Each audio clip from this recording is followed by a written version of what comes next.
welcome our final keynote for the day. Well, sorry, our final talk and our keynote for the afternoon. Associate Professor Emma Schymanski. She is an FNR Attract Fellow and head of the Environmental Cheminformatics Group at the Luxembourg Center for Systems Biomedicine in the University of Luxembourg. Her research combines cheminformatics and computational high-resolution mass spectrometry approaches to elucidate the unknowns in complex samples, primarily with non-target screening, and relating these to environmental causes of disease. She's an advocate for open science. She's involved in and organises several European and worldwide activities to improve the exchange of data, information and ideas between scientists to push progress in the field, including the Norman Network, MassBank, MetFrag and PubChem Lite for Exposomics. And it's also 7 a.m. I think in Luxembourg. So Emma, thank you so much for joining us this morning. We really appreciate it. Thanks very much for the introduction. I hope you can hear me okay. Sure can. 6:20 over here. So. Oh, it's even earlier. It's even earlier, yeah. Well, we thank you even more. Yeah, thanks all for tuning in. I just posted my slides into the Zoom. I hope it got through to you all. Now, I'm delighted to speak to you, especially as an Australian audience. It would have been even better to be able to go home, but we all know this is not possible in the current situation. So yeah, I'd like to give you a talk today to wrap off your day or to kick off mine on emerging contaminants, cheminformatics, mass spectrometry, and the exposome. Bear with me, I've got a lot of slides, but there's a lot of repetition coming in so that I don't get on your nerves too much with bombarding you with information. As Brad said, I do a lot of open science, so you can always reach out to me by email or follow me on Twitter. I try to post as many updates as I can there. Also, my slides and all my previous slides are actually downloadable on Zenodo as well. If you miss any hyperlinks or references that I mentioned today, please go and check that out. So I've got an outline that's going to come up today quite often. Just going to hide this thumbnail view. So first I'm going to give you an introduction and background, definitions, key resources that we use. Not sure how familiar you are with everything, so just to get us all on the same page, a few examples. And I'm going to run you through probably my pet topic at the moment, which is identification and chemical space of exposomics. So a little bit of a move away from the targeted results that we've been hearing in the last presentation. I'm going to introduce you to MetFrag and PubChem Lite for exposomics. Then I'm going to do a case study of one of my master students, Jesse Krier, LuxPest, we called it. And then finally give you some take-home messages just to bring us all back onto the same page at the end of the day. So for all of you that don't know, Luxembourg is actually a tiny country. So for me, it was a super novelty coming from Australia to a country that you can kind of view in one go almost from the air. We're actually, our university is very young. So the university was founded in 2003 only. And the Luxembourg Center for Systems Biomedicine, where I work, was in 2009. So this is a really young and dynamic environment. As you can kind of see from the picture here, we're actually a renovated steelworks facility. So this region has undergone a huge transition in the last few years. We're actually split over 3 buildings, and my group itself is split over the top one here and the bottom one, which was just commissioned or just opened a year or so ago in the middle of the corona crisis with much faster internet and really great offices for my computational people, so they love it there. So we are a new group at the Luxembourg Center for Systems Biomedicine. It was actually a strategic choice of mine to come to this institute and really be somewhere where we can put the environmental piece of the puzzle into the disease and the systems biomedicine. And as a group, we're actually bridging both the computational side, so we have a large GitLab presence, working on reproducible research. This is what this R3 logo is. But we also have the analytical competencies as well. We have Orbitraps, we also have an Agilent QTOF IMS. And since we started 4 years ago, the group has grown a lot. So it's been a really amazing opportunity in Luxembourg for us. We don't do this alone. So here you can see Luxembourg in the European context. They like to call us the heart of Europe, but it's very true. We have a lot of both national collaborators, many more European collaborators since I've been in Europe for quite a while now. I'm not going to go through them all in detail, obviously, you can see the numbers. And we have some very significant and important international collaborations as well. No Australia on there yet. Hopefully we can fix that soon. So my group does environmental cheminformatics, and here's a little infographic from our website. We're basically looking at the environment in different ways, collecting samples, look at these using high resolution mass spectrometry. Then comes the cheminformatics, and the overall aim is to identify the chemicals and their toxic effects. And high resolution mass spectrometry is really our workhorse for all of this. As you probably all know, you can get through this, you can get a really nice fingerprint of what's happening in the sample. This is an example of wastewater from Switzerland, actually. And then what we like to do is take these individual masses and peaks under the loop and try to find out what's going on with them. The status quo of mass spectrometry right now is depending obviously on how contaminated or not your sample is and what you're looking for. But assuming you've got a good target library and you kind of know what you're looking for and you're not extraordinarily contaminated, we can look at maybe having tens to hundreds of knowns, so known chemicals in our samples that we can identify quite quickly. But we're still confronted with thousands or often even tens to thousands of unknowns in these samples. And this is kind of the challenge I've been tackling the last few years, and probably still got a few more years to go. When Brad reached out to me, he wanted me to talk about the exposome as well. So I just pointed to some previous work and he said, yep, please just mention this one a little bit. And this adds a really interesting dimension to our work because it's not just the environment anymore. So Christopher Wilde defined this in 2005 as all exposures from conception onwards. So here we've already got a very large timescale. Including those from lifestyle, diet, and the environment. So environment is a subset, but it's not everything. Gary Miller and Dean Jones actually functionalized this in 2014 to the cumulative measure of environmental influences and the associated biological responses. So this is driving it a bit closer towards metabolomics throughout the lifespan again. So we've still got the huge timeline, including exposures from environment, diet, behavior, and endogenous processes. So we've kind of expanded the definition even more in a way. I think in terms of this event here and in emerging contaminants, we can basically say emerging contaminants are part of the exposome picture. And if we have a look at the infographic we've got, you can see it's coming up in the ecosystems with factories. You can see there's definitely some lifestyle factors in there and obviously the physical chemical, but it's not the whole picture. And this research by necessity is crossing the environmental, biological, medical fields and beyond. So we're kind of badging this under Exposomics, which is why we've also got the name PubChem Lite for Exposomics as well. So what's the difference between the environmental cheminformatics just on the environment and Exposomics? Well, not much really, from my perspective. Others would disagree. We've already got the human in our infographic, so whether we've got a human sample or environmental sample, much of the rest remains the same. And you could add a whole layer of additional interpretation onto the other end to scale it up to the time zone and to the timeline, and obviously trying to find the medical connections as well. High resolution mass spectrometry is still the workhorse of choice of Exposomics, and then we're confronted with exactly the same problem. We've got known chemicals in the hundreds that we can identify and thousands that we can't. So this is where the cheminformatics comes in my mind.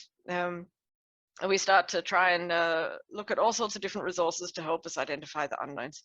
I'm going to go through these in a few different slides. We have what we call suspect chemicals, so the norm and suspect list exchange. I noted in the last question round we were mentioning PFAS and the different PFAS lists. We have several in the collection, and yes, the definition changes.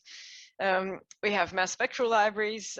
We worked with the ComTox dashboard, which is about 880,000 entries. Work very closely at the moment with PubChem, which is 111 million. I love a challenge. A number like that is a huge challenge.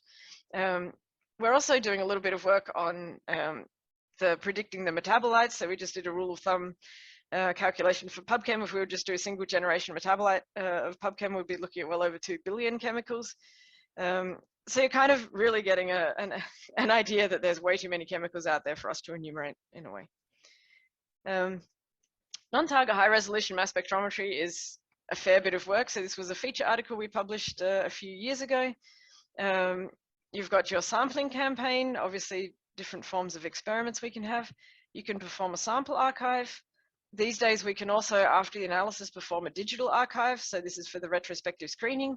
And if we're thinking back to the exposome definition, this is going to be the way we try and tackle some of the timeline of the exposome as well. And then we've got these other steps, the data pre-processing, prioritization, and identification. I'm going to go through a few different steps of this. This color coding is so that it matches with the next paper, which was an amazing work done by Rick Helmus. So he published Patron earlier this year. This is actually a self-motivated workflow, fully open source workflow for mass spectrometry. He's basically integrated almost as much as you could possibly imagine into his workflow. And you can see here, we've got the data acquisition and pre-treatment. You've got the peak alignment and grouping, a whole lot of different processing and prioritization steps, and then the annotation, which is my main area of focus. And what the previous slide and this one show is that non-target screening is a linear process. Just want to show you with this slide that it's not. So Patron is like a bazooka. It has an awful lot of features, and you can see here already just from this plot, there's a lot of interrelation between the different features. You can go between them, you can leave some out, you can add some in different places. So this is really a way to explore your data in many different ways and with many different offerings. We've also been working on one ourselves. So our in-house one is Shiny Screen. This was actually the work of my postdoc Toro, and actually our first group of interns who then became our master students. Jesse you'll hear a lot more about later.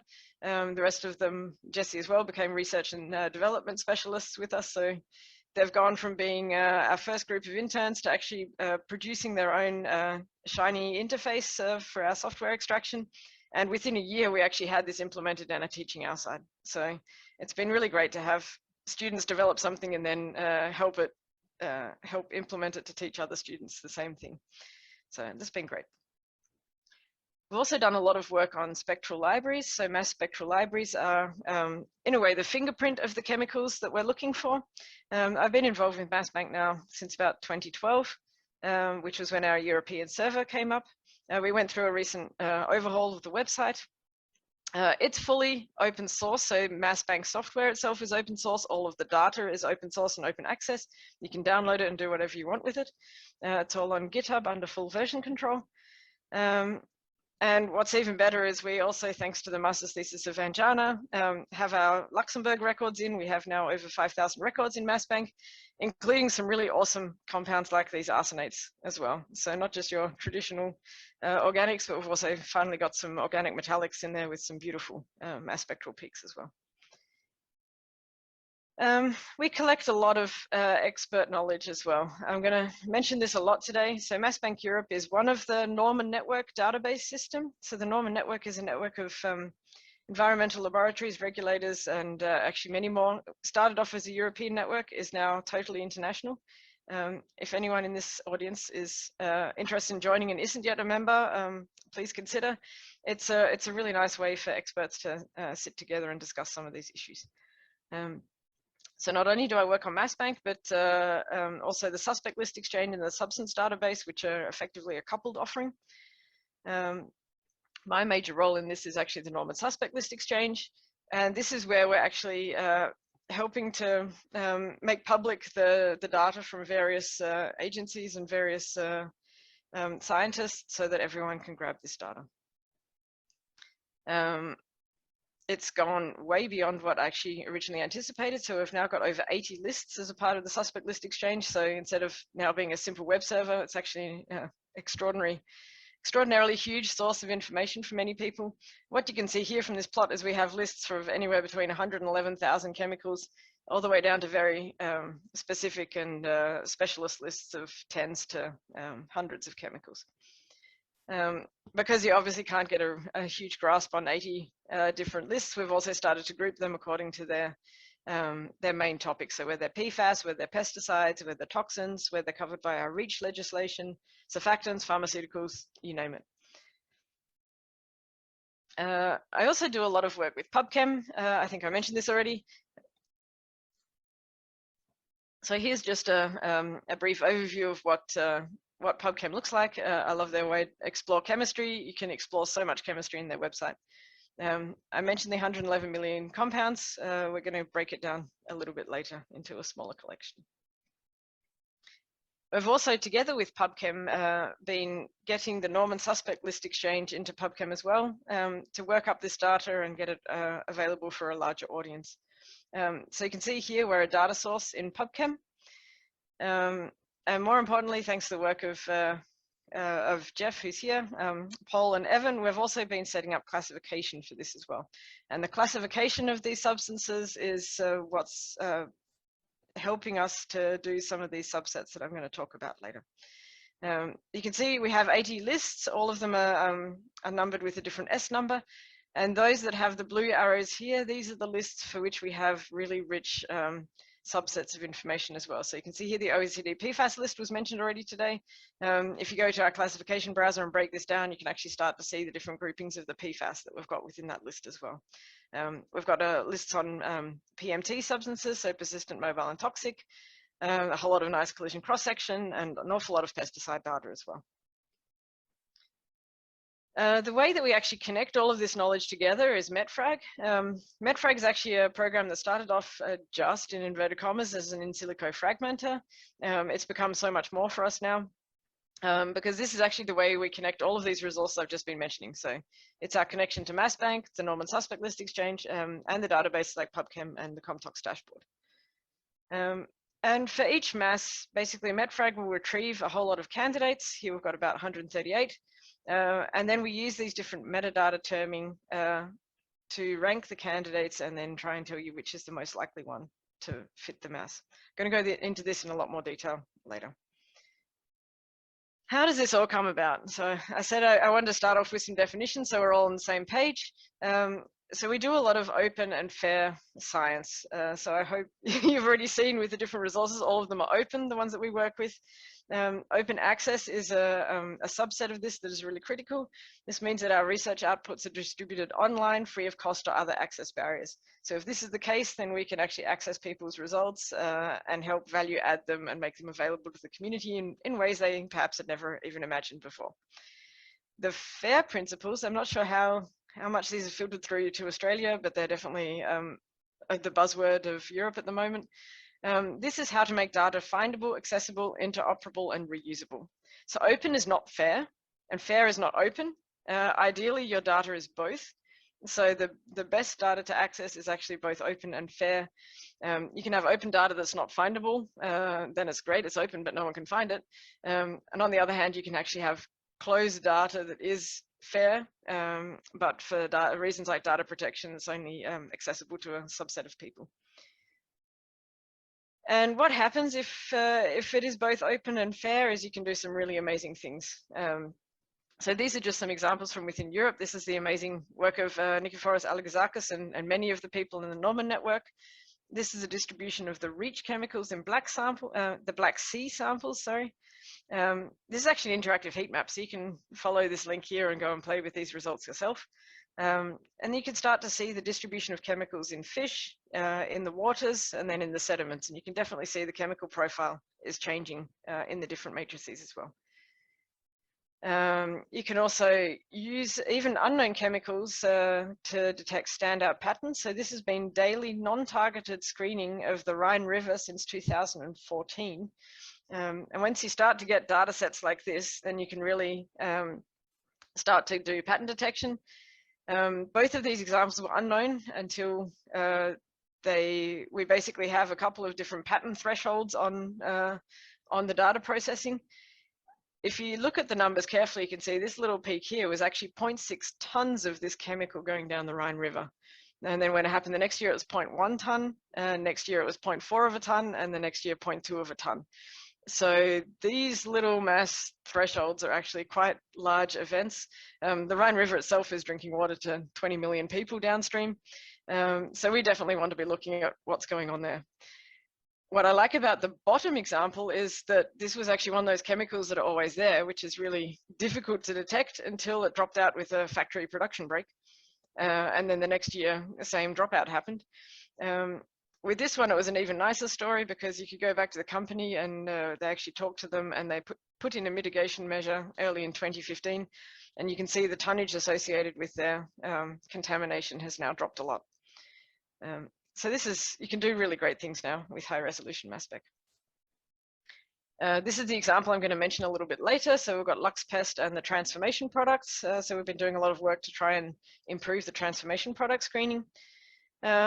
And then just a brief mention of our Lux Pharma study, so looking at pharmaceuticals in Luxembourg, and a little bit of local trivia for you.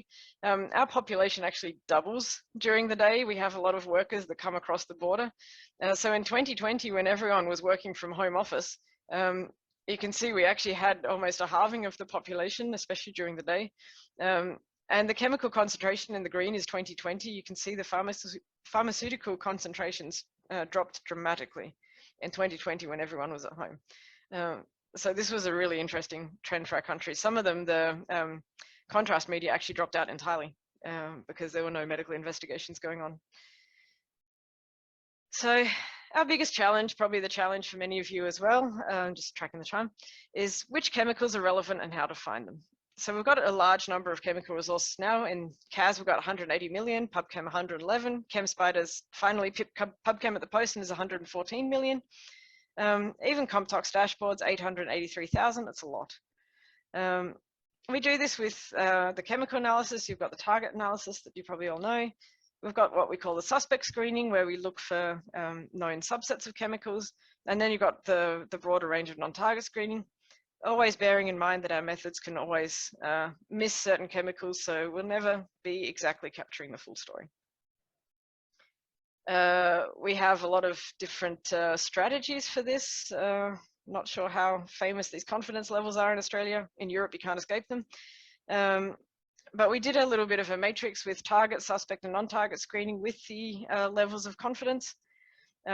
With the target screening, obviously, if we've got the reference standard, we're looking at a level 1. We know what the data is, you just have to match it up. If it doesn't match, then we're looking at a massive interest. We just know it's not our target.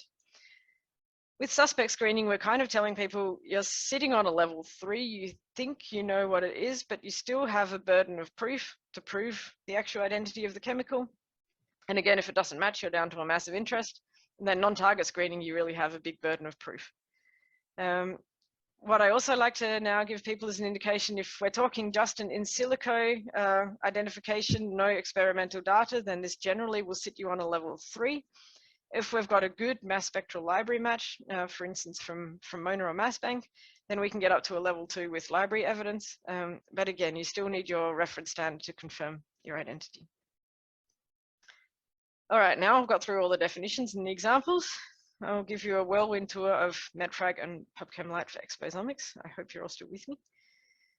All right, so MetFrag, I mentioned it already.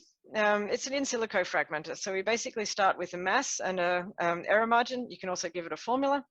You have your error margin around your fragmentation. You have obviously your fragmentation fingerprint. Otherwise, we've got no data to match it with. And then we start with a database like PubChem. And MetFrag will then take this mass and the error margin, query PubChem for candidates, and then use the in silico match to this spectrum to rank them. Output will be a set of ranked candidates with the MetFrag score. So our key challenge is obviously, sadly, that the mass spectral alone and the fragmentation is not enough. So when we took MetFrag just with the in silico fragmentation with a database the size of PubChem, we're looking at fewer than 10% of our data set, so 473 chemicals being correctly ranked number 1. So if we're wanting to do successful high throughput non-target screening, this was not really what we wanted.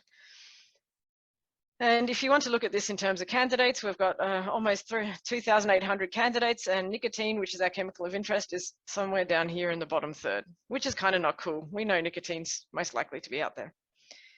So we did a whole lot of work with MetFrag. So we added an awful lot more features. We did elements, substructures, retention time, added new databases, added a whole lot of metadata, so literature and patent values, toxicity values, suspect list functionality, and for our level 2, we also added the direct connection to MassBank and the spectral libraries. So this means that already, even though it's in silico fragmentation, we've got the connection to the experimental data where it exists. this was awesome.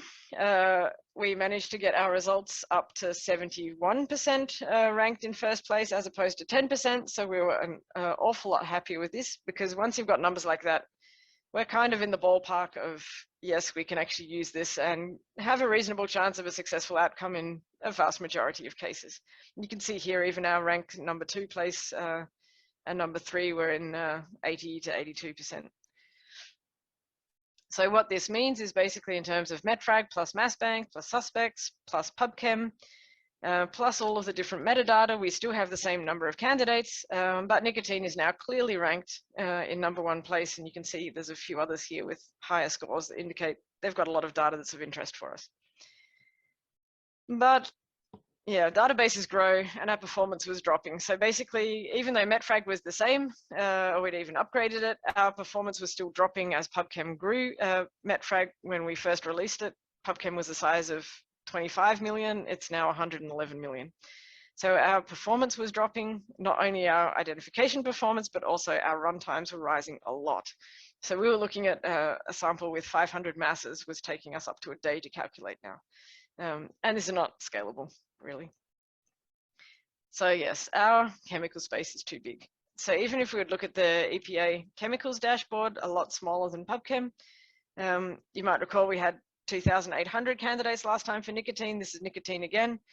Even in Comtox, we've got 138 candidates. But what you can see if you take a quick look is you've got the candidates at the top here with high information content. This means we've got information on a number of different categories on these chemicals. And then you've got these candidates with low information content. And these are the ones that we can, in many cases, if you're looking for the known unknowns, you can really filter out some of these extra candidates. So we've had a long conversation with Evan Bolton from PubChem. Huge kudos to him and his entire team for keeping talking with us and coming up with some really amazing ideas to supercharge our workflows. So we basically looked at, can we break PubChem down into the useful bits and pieces for us and ignore the stuff that we don't really care about? What you see here on the left is the PubChem table of contents. Have a look at this, it's amazing. But basically what you can see, there's out of the 111 million, we've only got about 50 million that have any form of annotation content in PubChem. They actually have several tens of millions more chemicals behind the scenes that they're not releasing because there's even less information about them. So already what's live has been through some form of filtering. What we did as we looked down this table of contents is we saw there's definitely some nice small subsections that are very relevant for the environment. So we've got agrochemicals, drug and medication, food additives, chemicals with pharmacology, biochemistry information, safety, toxicity, and use in manufacturing. So these bottom ones are also really interesting for us. What's more is that each of these categories have breakdowns under them as well. So then you can start to see, are these agrochemicals actually covered under EU or let's say US? We actually have other categories that have Australian information in as well. So it's not just driven by Europe and America. Better still, if these chemicals have actually come into the table of contents, it means this information is actually on their individual record as well. So once you get a tag, you can actually find out why exactly this record is in there and why is it of interest. So you see here, use in manufacturing, we have even a much more detailed breakdown and even with subcategories as well. So there's about 540 of these categories in the table of contents nested under these major headings. For our metabolomics people, we were looking at the biomolecular interactions and pathways. If you go back to the definition of the exposome, we've got to have the endogenous response as well. So that's captured by this category. And then again, for the exposomics people, we've got the associated disorders and diseases and also the identification category. So what happened when we added all of this up is instead of looking at 111 million now, we've got 370,000 entries. So we've got a really nice portable and small database collection of what we're calling the exposomics space. So this is PubChem Lite for exposomics. Again, I mentioned we're into reproducible research. So this database file is actually open. It's fully downloadable on Zenodo. And through having it on Zenodo, we can actually, with a single pull request, send it straight to the MetFrag web interface so that it's actually in the drop-down settings for you. And the public can go and play with it straight away in MetFrag. So we actually use this in our teaching as well through the web interface. So what this means now, instead of having 3,000 candidates or instead of having a few hundred candidates, we've now got 37 candidates. So we've trimmed the numbers down a lot. You can see nicotine is still in first place, thank goodness. We wouldn't want otherwise. We've also still got the really useful literature and patent scores that came from our 2016 evaluation as being very valuable.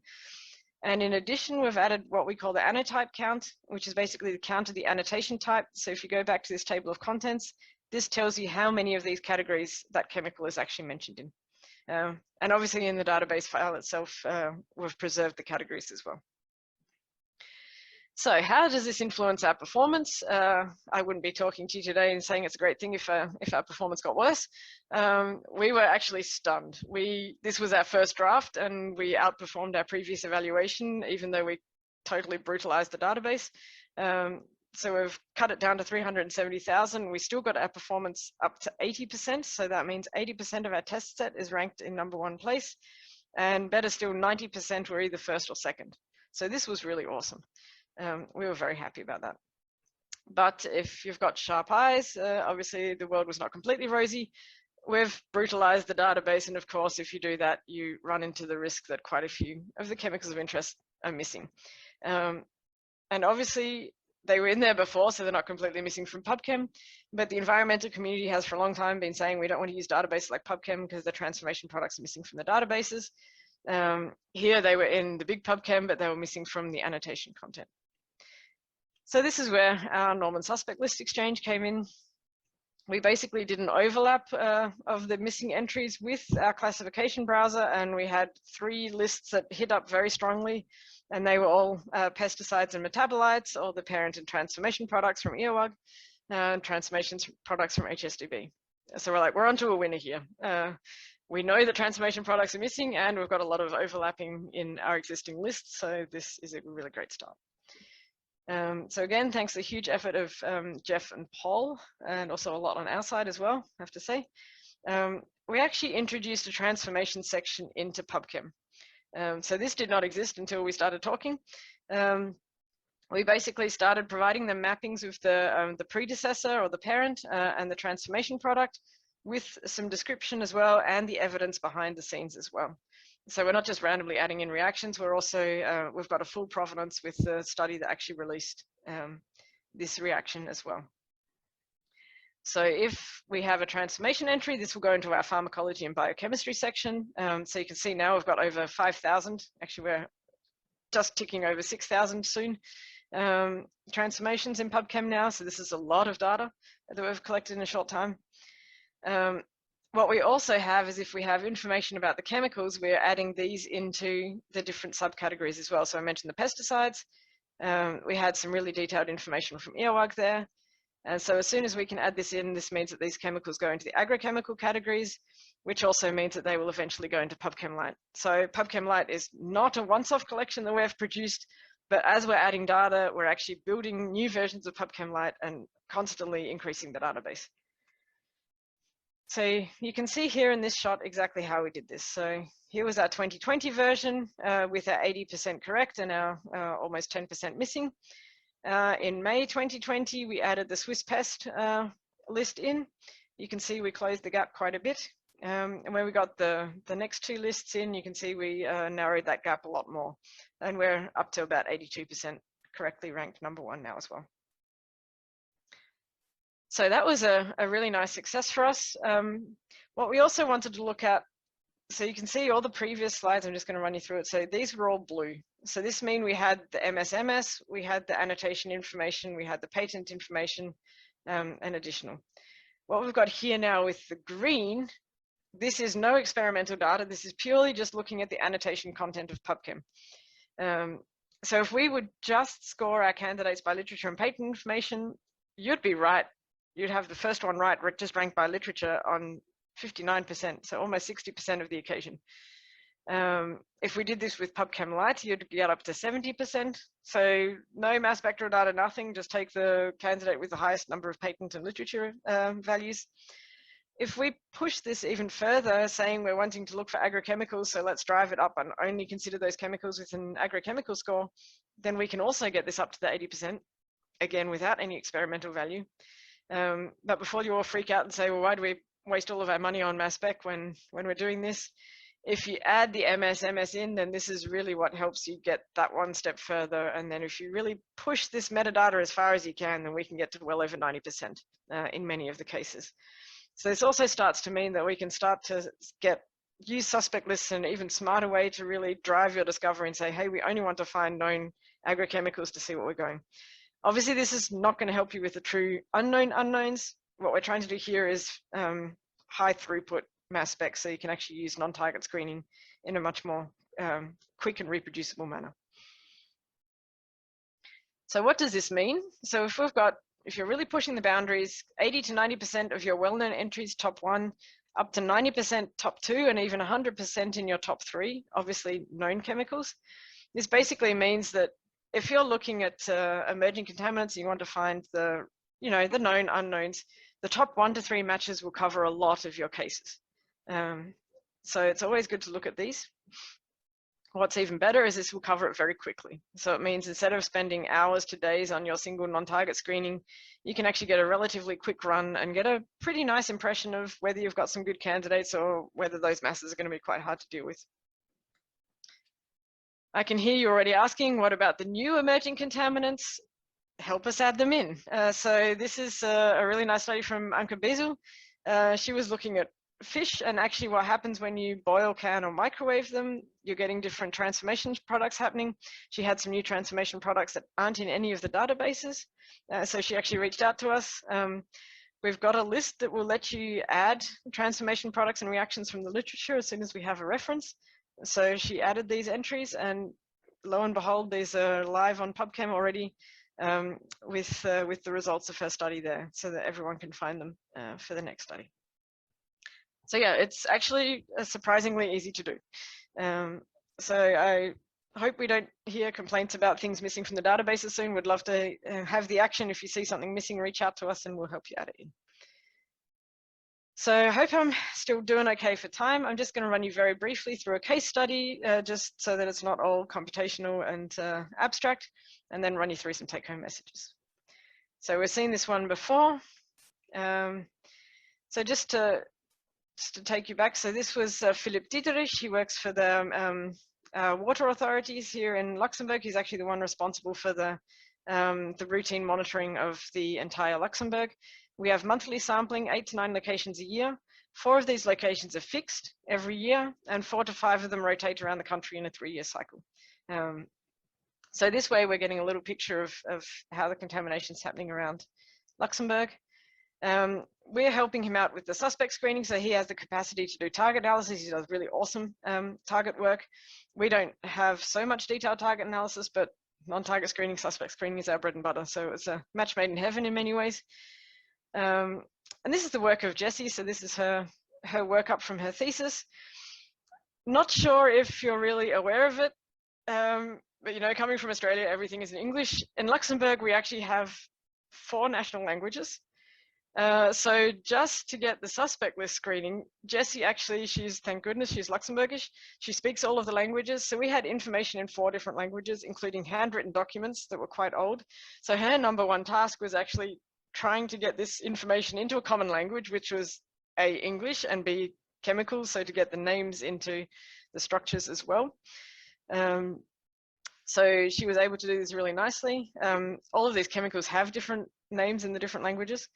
And we have our S69 LuxPest screening list. It was actually a really nice set of information that we got on this for her study.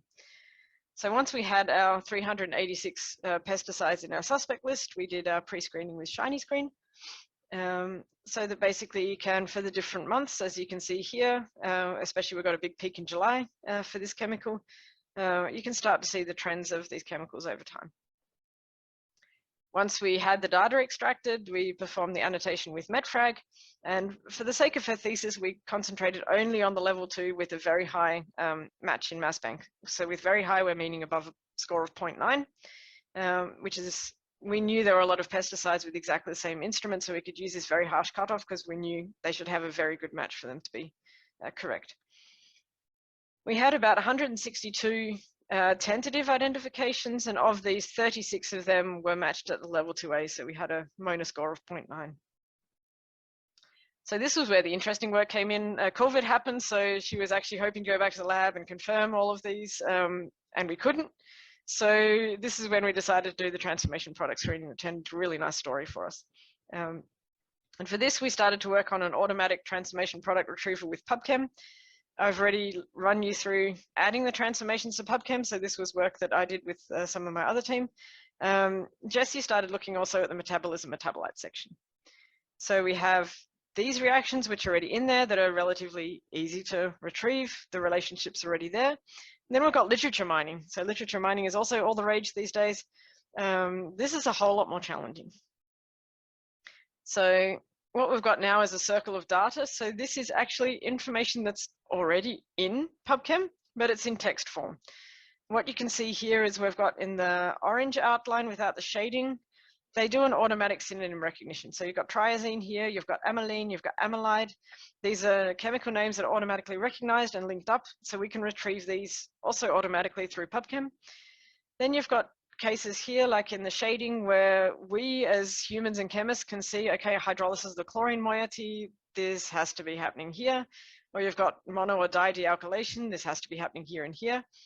But the synonym recognition doesn't know that. So we've had a whole lot of manual curation to take the words and put them into structures. And again, a true circle of data and a living connection, we've basically mapped them up into the transformation format that PubChem want under full version control. So as we add new chemicals, we can add new identifiers. And we've basically provided them back to PubChem as transformations so that it's much easier for the next generation of studies to get these transformations out. So we basically, wherever we had a hit of a pesticide, we looked in HSDB, in PubChem, looked to see if they had the content, worked it up, added it back in, and then automatically retrieved it. So not only have we given our reactions back to PubChem in an easier way for people to retrieve, but this also enabled Jesse to have a really nice look at the transformation products and their processes in Luxembourg.